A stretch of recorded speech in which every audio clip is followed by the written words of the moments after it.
Hello and welcome back to the W Basketball Show. I'm your host Lucas, and it is WNBL finals time, and it was WNBL Awards night on Monday, and as you can see by the title, that's what we'll be talking about on this episode. So I went to the awards night. It was really good, really well run. Everything about it was real fun, super fun to be there. First time I was at at an awards night like that, and it was just so well run. I went in pretty blind. I didn't exactly know what I was going to do while I was there. A few other people from the network, no one from the network was able to join me in the end, so I was just kind of there. Honestly, man, I was actually kind of there just hanging out. Ended up getting a video for the socials, which I feel like kind of captured the way the night went. In as let's say as comprehensive a form as possible. And I won't talk on the award winners, and I won't get into the details of who I think should have won and stuff like that too much. I'll probably just speak more broadly on my experience of the night. But let's run through the award winners first, just before we head off. Before we move any further. We'll go in order of how they were handed out, and I'll just be doing the individual awards. So first was the Community Award, which went to Courtney Woods of the Townsville Fire. Next was the Defensive Player of the Year, who went to Lauren Cox of the Townsville Fire. Next was Sixth Woman of the Year, went to Abby Wayrung of the Bendigo Spirit. Next was Breakout Player of the Year, went to Abby Ellis of the Townsville Fire. Coach of the Year went to Shannon Seabohm of the Townsville Fire. Forward Fan MVP went to Jade Melbourne of the UC Capitals. And the League MVP went to Sammy Whitcomb of the Bendigo Spirit. So, pretty unrivaled sort of run in the first five there from the Townsville Fire. Finished the season incredibly strong, and finished third in the end. The MC was Candy Hertz, and she did just such a spectacular job of running the show. I think there were two breaks throughout the awards being handed out, and the awards were pretty back-to-back. There'd be maybe a 10-minute slot for the community award from start to finish before moving straight into the Defensive Player of the Year, which had another 10-minute slot, and so on and so forth. It was great energy in the room. Candy was really shouting out who had the best energy. She didn't shout out who potentially could have had the worst energy. Maybe say the highest energy and the lowest energy. The highest energy, I think, had to go to Southside or Geelong. They were really keen anytime any of their players got a mention for anything, or anytime any of their players got were finalists. I think lowest energy probably would have been Perth, but I feel like they probably have their eyes set on something else, and we'll get onto that a little bit later, because we'll definitely talk about the finals for the bulk of this episode. But I think I'll talk more on the two MVPs more than anything else. Jade Melbourne, Fan MVP, Sammy Whitcomb, League MVP. Jade Melbourne, so generous with her time. So the Fan MVP was announced by a fan who voted for Jade Melbourne, and she came up on stage. She said, Fan MVP winner is Jade Melbourne. Jade goes up. Crowd had great energy every single time anyone won an award. It was a real celebration of the season, and a real celebration of a great season.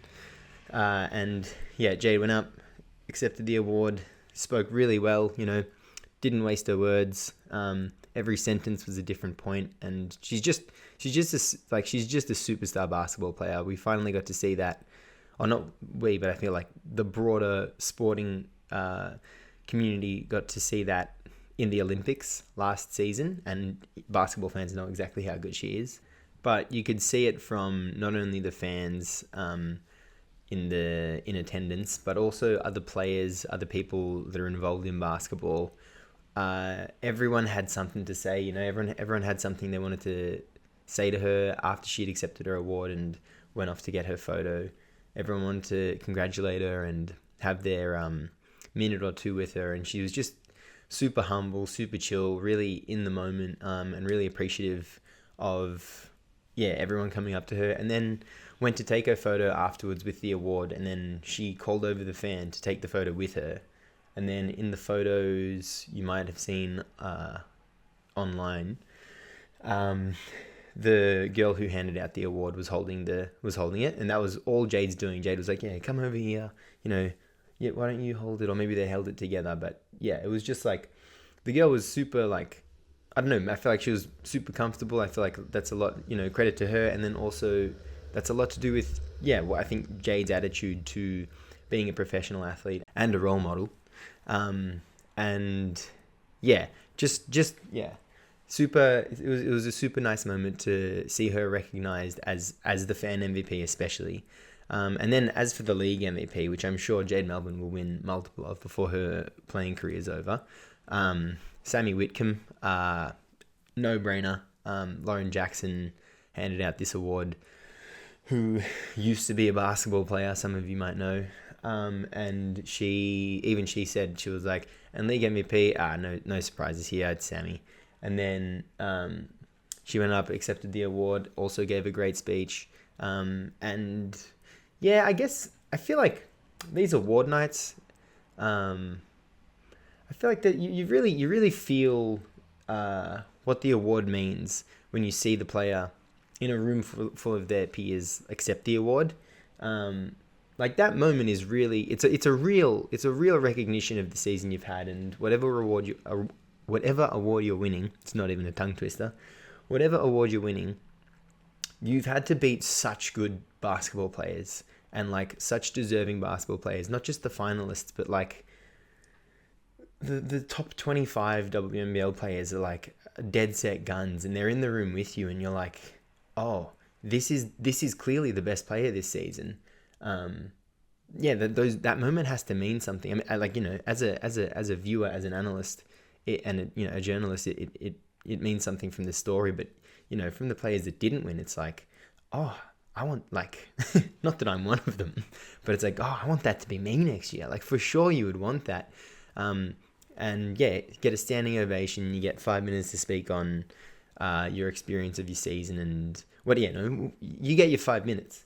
You can do whatever you want with it. You've earned it. On the awards night more broadly, the way it was run was seamless. There was so minimal sort of standing around time, and the standing around time was really good. It was really well timed. People were getting up and mingling and chatting, and it was just like, it didn't run for too long. It almost like cut the last conversation you had short just by like a minute. I reckon the night as a whole was just run to perfection. Something that I didn't think about before, or kind of anticipate how it would feel. It's really weird. It's a really weird like idea that all of the best basketball players in the league are in the same room, because that just doesn't happen. This might be the only night of the year where that happens. What other time would that happen? These teams and these players are on such crazy schedules, flying across the country, needing to get recovery, and all the minutiae that goes into it, and then playing the games, doing the media stuff.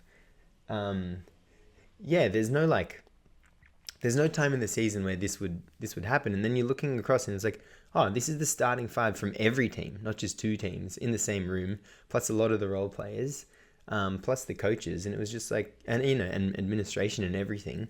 And it's just like, it was just something I didn't expect to, like, I didn't think about. And then going in, it was like, oh, that is strange. Like, this isn't they're not all supposed to be here. Yet they were, and it was awesome. And they were there for 2.5 hours. And then when I had left, which was I was basically as soon as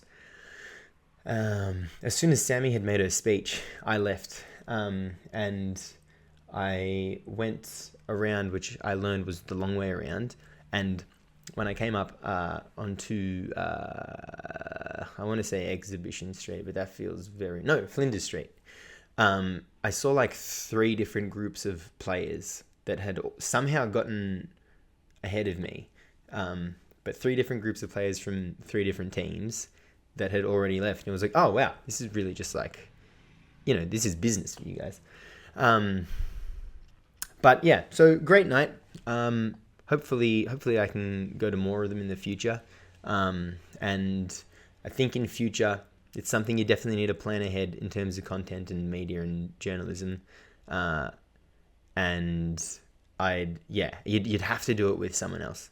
But great night, great awards, great regular season. It's now finals time. The NBA moves so quickly these days, it's hard to keep up.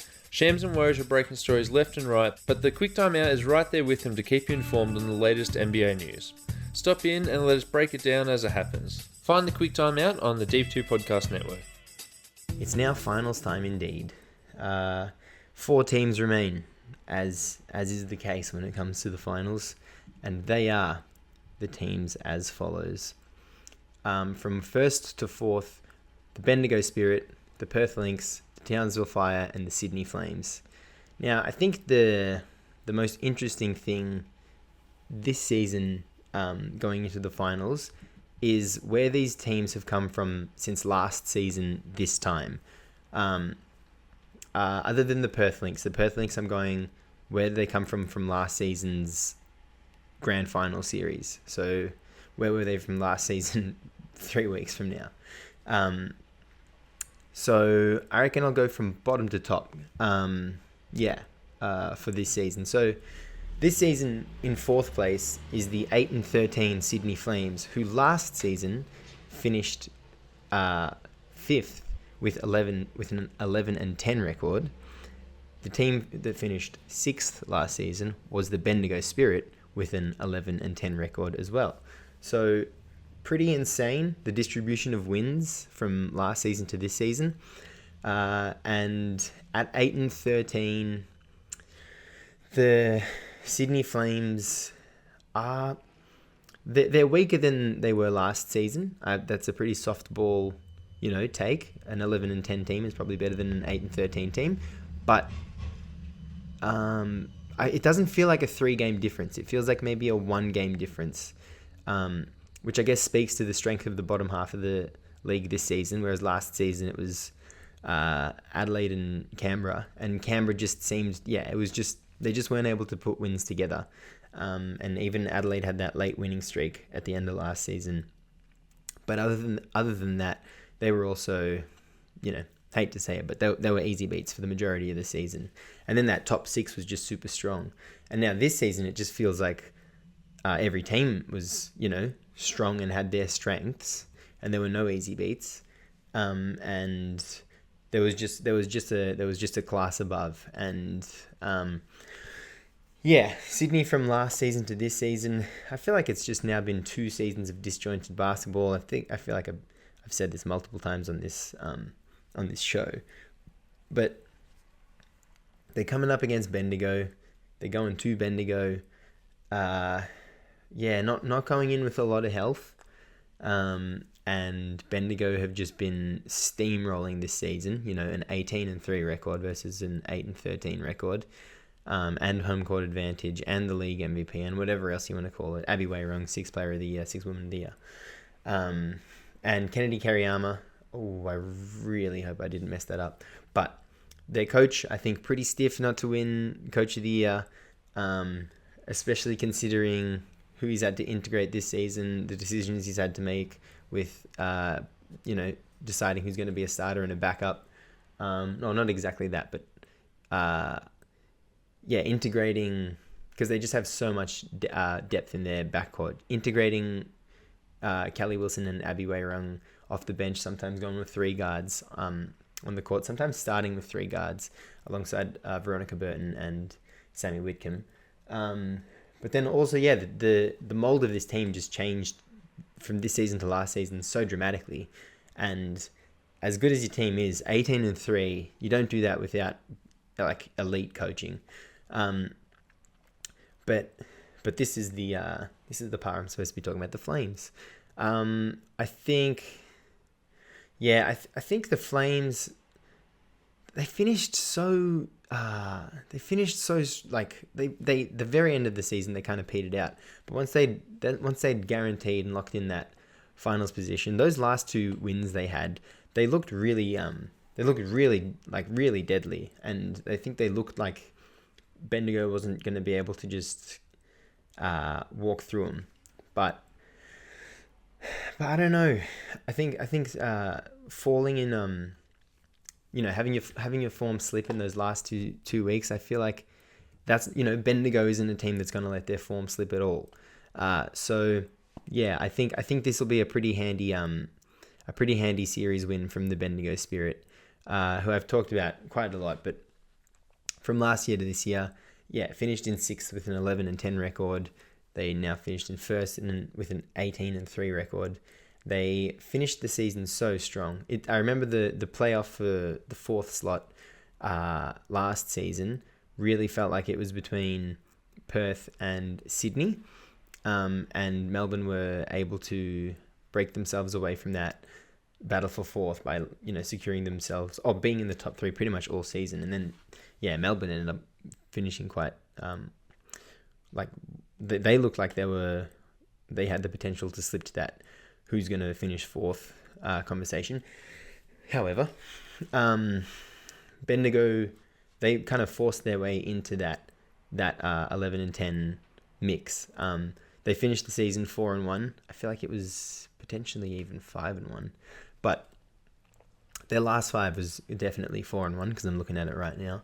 And they just forced their way into that, and they lost Ali Wilson this most previous offseason. They lost Annalie Maley the offseason before that, and they didn't replace them per se.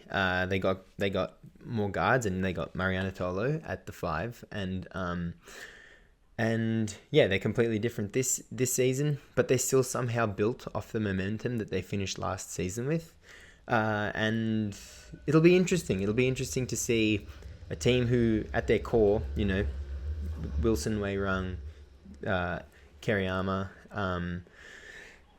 and I'm sure I'm missing out a couple of crucial players. But from last season, being in that deadlock with the same record as the team that finished 4th, they probably got something to prove. Even though they finished 18-3, I feel like that taste will still be left in their mouth. So it'll be very compelling to see what how they go in the postseason, but not as compelling as the Perth Lynx, who finished last season winning that 4th place tiebreaker. They looked super strong in the WNBL Grand Final series last season. They were 2 very, very good opportunities away from putting the series away in Game 2. Kind of a win from out of nowhere in Game 1 against Southside, playing, and that was a Southside home game. And then deadlock 95, great wide open transition opportunity, blown layup, 2 free throws when the score was also tied at 95, missed both. I think I could have messed up the order there, but then, WNBL fans and Perth fans and Southside fans will remember that Mercedes Russell turnaround jump shot on the baseline ends up winning Southside Game 2 97-95 with just seconds to go. And then it was an absolute rout, nearly 40-point win in Game 3 for Southside, and pretty crazy that they finished last this season. That's Southside, but yeah, Perth, they had these clutch opportunities that they didn't capitalize on, and now fast forward to this season, they play against Townsville in, winner gets home court in the first round in that 2-3 matchup, and it's Perth hitting the clutch shot to go up by 1 point with 6, whatever it was, somewhere between 6 and 12 seconds to go in overtime. It's Perth converting in the clutch, and they really like. If you would ask me who I had tipped to win the 2025 WNBL Championship, a minute after the 2024 Championship, I would have said Perth, and I would have said Perth all the way through the preseason and through the first half of the season. I would have said Perth. I think Bendigo's continued dominance would probably have me picking them as the favourites right now, but I think in terms of storyline, Perth is the team to watch over the next few weeks.